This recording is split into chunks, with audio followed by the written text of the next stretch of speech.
Hello everyone, welcome back to another video. So today we are going to discuss the problem from yesterday's starters, which was starters 174 from Codechef, and it was second problem in div 1, and I think third problem in div 2, and I'm not sure in div 3 div 4 what was uh what number it was, but its problem name is GCD add sites. Now, I found this very interesting problem, I would say, and it has a very nice concept used in the problem. So, I have decided to make a video on it. I was able to solve it, as you can see, during the contest, but I made a lot of wrong submissions, I would say. That's why my rank is pretty bad, but I was happy I was able to solve it because the concept in this question were very good. So that's why I'm making this video. So let's just start with it. So what we are given is a sequence A of size n, and we can choose a non-empty subsequence B of A and find f of B such that it's maximized. So what f of B is? F of B is basically length of that subsequence plus GCD of that subsequence. So f of b, more mathematically we will say uh, the length of b plus GCD of b1 b2 up to the last element. So we want to maximize this value, and so they have asked us to find that what could be the maximum value in that of the sequence given. For example, the sample test case 1, which is 4 1 2 3 6. Now let's run all the GCD possible. So 4 1 2 3 6. Now one of the possible GCD is 6 itself. Now the number of elements in the array such that it contributes a GCD 6 is 1, that is 6 itself, plus the value. So 1 here is the subsequence length. So we choose only one subsequence of length 1, 6 only. So 1 plus 6 would be the answer if we choose 6 as our GCD. So here answer would be 7. If we choose 3 as my GCD, so I can pick two elements, 3 and 6, because GCD of 3 and 6 would be 3. So here length would become 2, but the GCD would become 3. So here answer would be 5, and our subsequence is 3 6. If we want GCD to be 2, we can again choose two elements, 2 and 6. We cannot choose 3, because if we choose 3, the GCD would become 1. So here length would be 2 and GCD also will be equal to 2. So here it would be 4 and subsequence would be 2 6. And the last one, for 1, we can choose all the elements because the GCD of whole array would become 1 and GCD will be 1. So 4 plus 1 5, and here subsequence is the complete subsequence itself. So out of this 4 values, maximum is 7. That's why answer for this case is 7. Similarly, for second test case, let's just solve it as we solved here. So 6,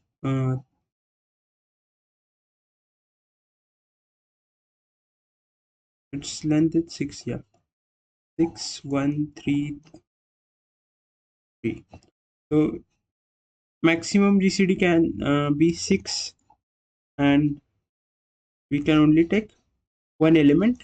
So here length would be 1, GCD would be 6. Another GCD can be 3. So here number of elements would be 5. So this 3, this 3, this 3, this 3, and 6. GCD of this subsequence would be 3, and its length would be 5 because there are 5 elements. So here answer would be 8. For this, considering making 6 as GCD, answer would be 7.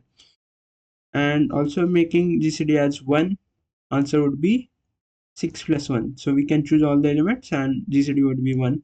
So 7. And out of 7, 7, 8, maximum answer is 8. I hope the idea for the question is clear. Now let's start with the solution. The first thing which you should do, I think, I initially when I started CP, I always struggled in GCD problems because I always tried to guess a greedy type of solution, but that doesn't help. So in these types of questions, always uh, approach with a mathematical view or mathematical solution. What do I mean by that? That is, so if we are working with GCD, always try to solve the question using divisors. So for example, uh, 3, 6, 12. 12 can be considered in GCD of 3 as 3 is divisor of 12. 6 can be considered with GCD of 3 as 3 is a divisor of 6. Similarly, 6 can be considered 12 can be considered when GCD is 6 because 6 is a divisor of 12. So if we try to approach this question with divisors, so we can find divisor of a number. Let's say x is a number. We can find all of its divisors in square root of x complexity, and obviously we are iterating over n elements, and it would cost around n. For now, let's assume it's a linear. So for each element, if we have to find its divisors, the overall complexity would become n root x, where x is the maximum element of array and n is the size of array. Now looking at the constraints, n is 4 into 10 raised to the power 5 and x is 10 raised to the power 12, and its square root would be 10 raised to the power 6. It would come out to be 4 into 10 raised to the power 11. This will obviously give TLE.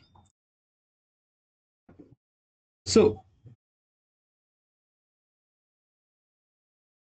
ideally this doesn't work, but can we reduce this problem or reduce the constraints of this problem? So how can we do that? Based on a single observation we can do that. So if let's just jump into observation instead of finding any uh, alternate solution. So let's say I have A and B and I'm taking its GCD. So GCD of A and B.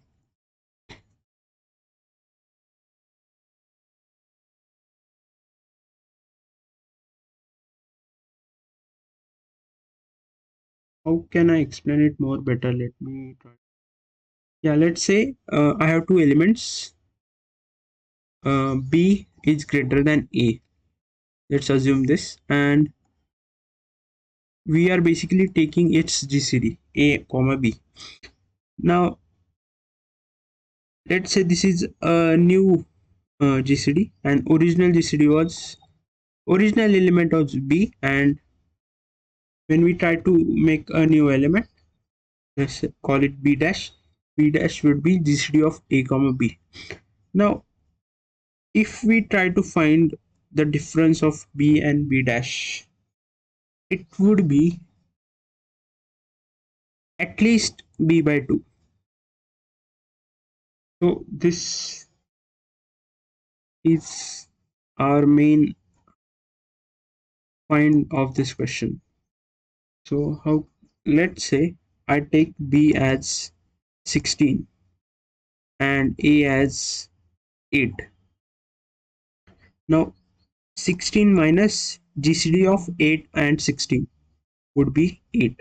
Would be so 16 minus 8 would be 8, and it is greater than equal to 16 by 2, that is b by 2. So you can always say that this is true. Now why is that? So we can take a look at it in terms of its prime factorization. So uh, and 5 to power z, and let's say b is x2 into 3 raised to power y2 into 5 raised to power z2. Now whenever we take GCD of two elements, its prime factor remains same, but its power degree of each prime factor becomes minimum of x comma x2. So in A there was x factors of 2, and in B there were x2 factors of 2. So in our GCD, how many factors of x would be there? How many factors of 2 would be there? It would be minimum of x comma x2, because we want A to be we want our GCD to be divisible by A and B both.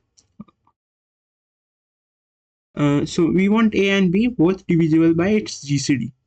Now if we take a number which is less than which has less factor than minimum of x comma x2, then it will be divisible by both. But let's say if we take a value x3 which is greater than x2 and less than x, so 2's factor would be divisible by x but not divisible by x2. So the value would always be 2 into minimum of x comma x2. Similarly 3 raised to power minimum of y comma y2. Similarly 5 into minimum of z comma z2. And this is our GCD. So a factor always decreases either by 2, either by 3, either by 5, or either by any prime number. So if this was 4 and this was 3, its factor decreased by 2. That's why when we take when we make b with a GCD of any number b, GCD of any other number b comma a, there is a very high chance it would be there would be a difference of uh, a prime number. It would be equal to b by some prime number. It can be 2, it can be 3, it can be 5. But in our question we don't need to go more detailed about which prime it would be. We can just assume that it would be greater than b by 2, because the smallest prime number is 2 itself. So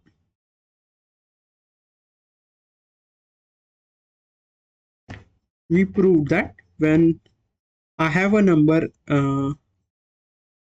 b and I take its GCD with any other number, it would be greater than equal to b by 2. Now based on this, how can we reduce our constraints? So let's say I have 4 elements. Now we are moving to our question. So the proof of the GCD is done. Just remember this, that whenever we take a number's GCD with any other number, its value reduces by at least b by 2. So for let's take this example, n is equal to 4, and this is my array 1, 2, 3, and 8. Now 8 is my max.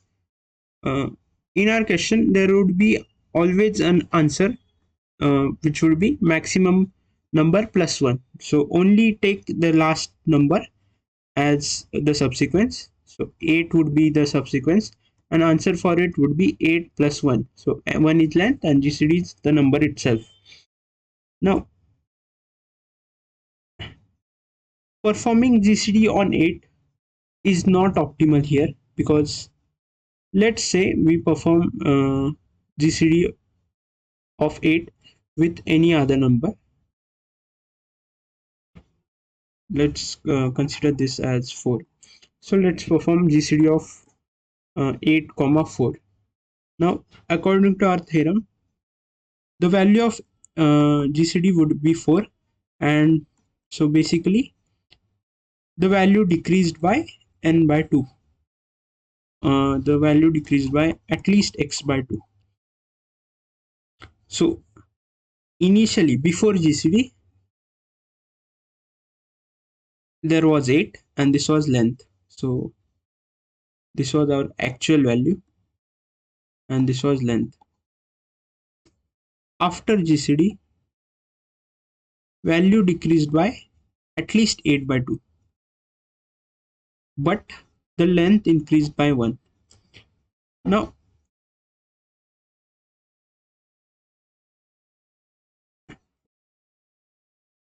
Now according to when this performing GCD would be optimal, when its actual value plus its length would be greater than equal to x minus x by 2 plus new length. So originally actual value was x, actual length was L. Let's assume there are L maximum elements. Now after that, the actual value will at least decrease by x by 2. It can decrease more, but let's assume it actually exactly decreases by x by 2. And the new length would be, let's call it NL.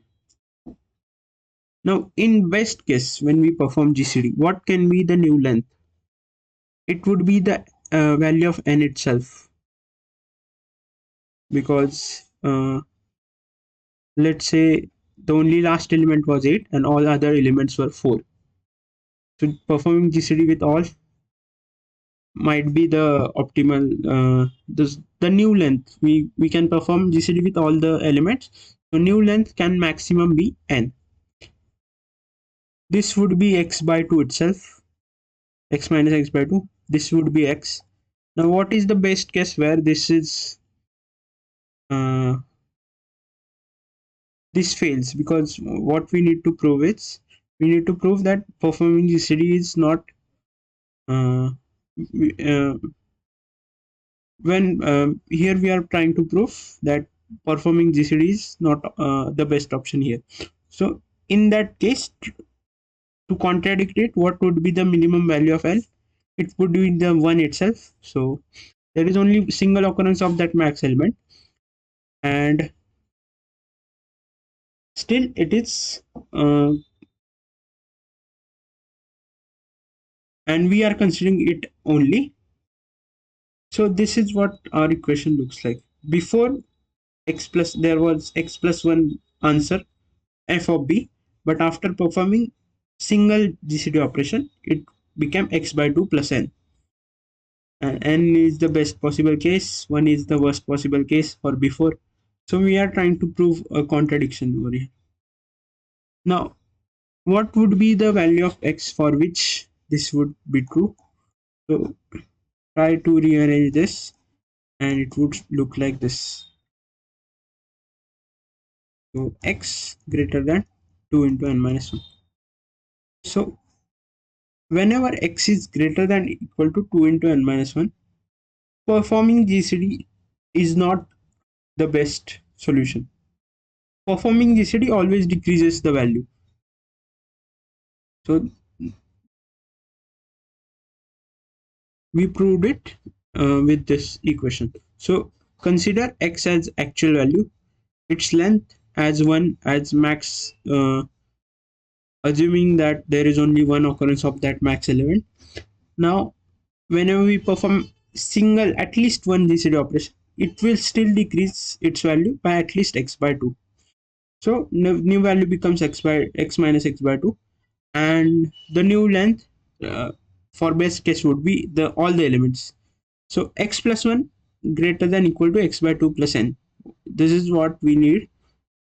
So what would be the minimum value of x for which performing GCD is not best option? It would be x greater than equal to 2 into n minus 1. Let's just assume it is 2 into n. So whenever x is greater than 2 into n, we don't need to perform GCD operation. So originally n's constants were 4 into 10 raised to power 5 and ai was 10 raised to power 12. Now we can divide this into 2, not divide. So whenever ai is greater than what would maximum value of n would be 4 into 10 raised to power 5. So whenever ai is greater than equal to 2 into n, that is greater than equal to 8 into 10 raised to power 5, we don't need to perform GCD operation. What in that case what we need to do is we just need to iterate over array A, find frequency of each element, and take its frequency plus the value of itself and take max of it.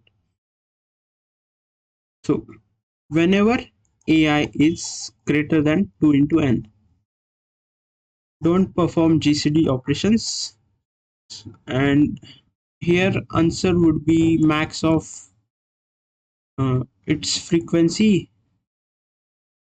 ai plus the number itself.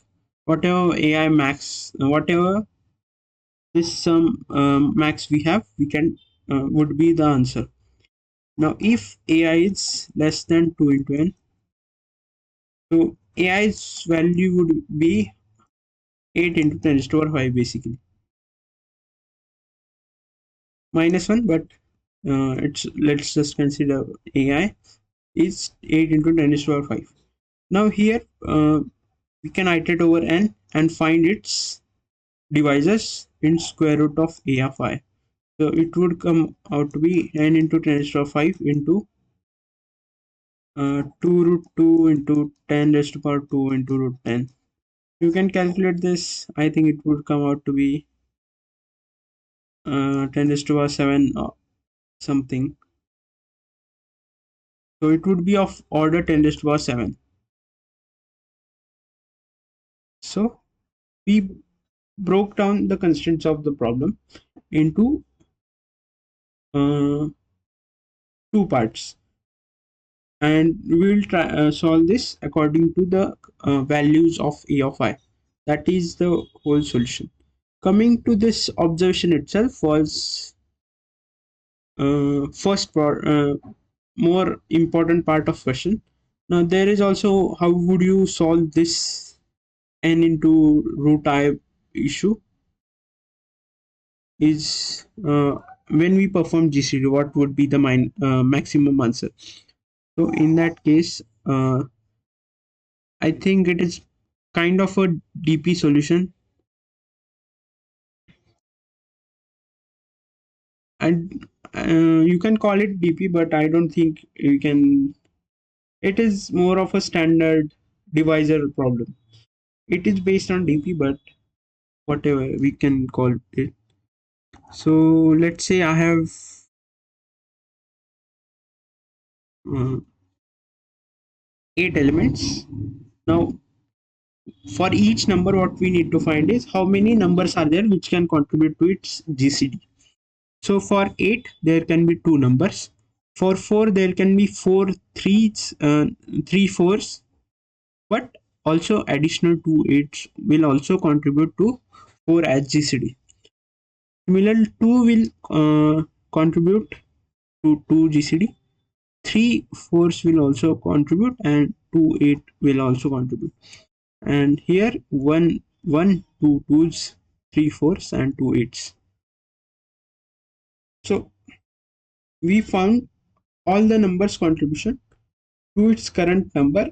Uh, how many are contributing to it as GCD? So how can we do that is, for 8 we can start iterating from last element, the biggest element itself, and whenever I'm iterating over 8 I will find its contribution in its divisors, that is 1 2 4. I will ignore 8 because uh,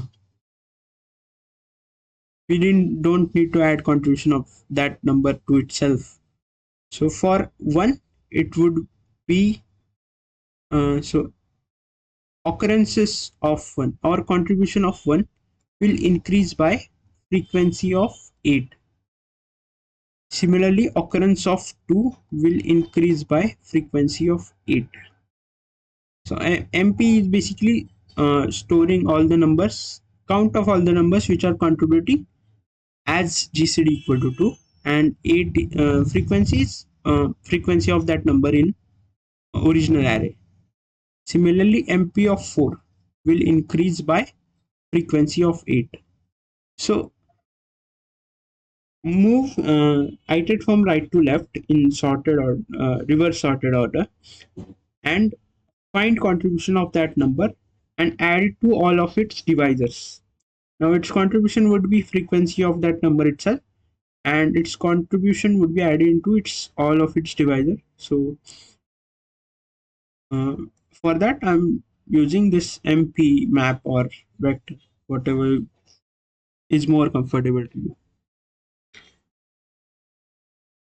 And then lastly we can just iterate over map, and each on each MP of index I, what it will store I value, that is the number itself, plus how many numbers are there which will contribute such that its GCD would be equal to I.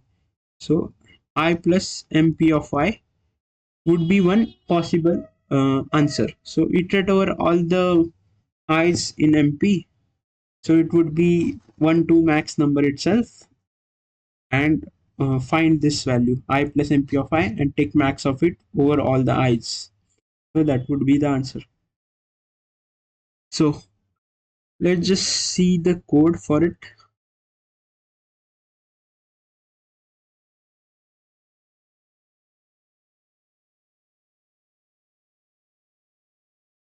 So first of all, taking n and a as input, sorting the whole array, and just first check is to check if there are all elements are there same.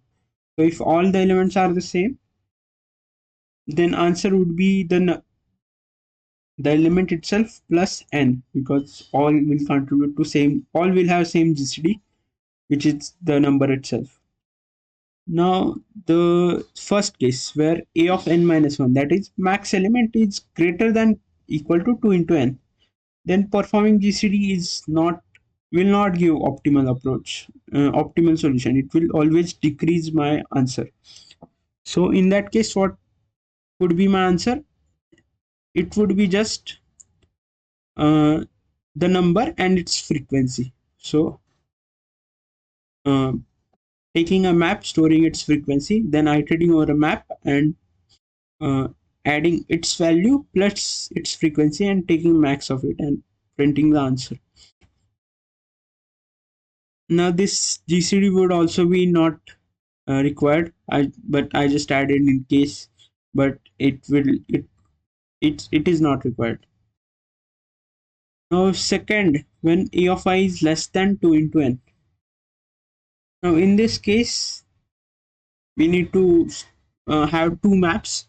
One is to store contribution, second is to store its frequency in original array, because if we keep it same, the it will give wrong answer, because there would be multiple contribution, and single element's contribution will be added multiple times. So that's why we need to maintain two separate maps. One is to store its contribution, another to store its frequency in original array. So one of the answer would be 1 plus n. So it one is assuming its GCD is 1 and n is its length. Then I'm iterating from last element to first. Now this is to avoid checking for similar elements. So if I check for 5 and there are multiple occurrences of 5, again when I get 5 I don't need to check it again. So whenever a of I is equal to f I plus 1, I would have found answer for I plus 1 itself. So I don't need to check for a of I. So this also can be removed because finally we are just checking over map. So we don't need these two things. Yeah, but this is important when a of I is 1, because if a of I is 1, while finding its divisors, it will, uh, so if I'm adding contribution of 1 to 1 itself, so that would give me wrong answer. So if a of I is equal to 1, there is no other value before 1 which is there to be contributed by 1, so we can just skip them. Then what I'm doing is I'm finding all the divisors of a of I. So a of I mod j is equal to 0, increasing the contribution to j with frequency of a of I. Now this is for j. Now there would be also possibility of a of I by j. So when j into j is not equal to a of I and j is not equal to I, because if j is I, then again it would point to x, adding frequency to x itself, so that is also wrong, adding its frequency to its contribution of a of I by j. And finally iterating over map and storing, taking max of c dot first plus c dot second. So this is the overall solution. I hope it was helpful to explain this. Personally, I liked this question because there was a lot of mathematical concepts and observations which were important to solve the whole question. And as you can see, I made a lot of wrong submissions on this problem. So I solved step by step. I solved one case, then got wrong answer, then again went through some more iteration, more test cases, made some more observations, and finally completed the solution. So I think you should give this problem a try because GCD is a very important concept in number theory, and pretty this question summarizes a lot of uh, basics of GCD, I would say. So I will recommend this problem you to solve and understand the theory. So I guess that's it from my side, and thank you for watching.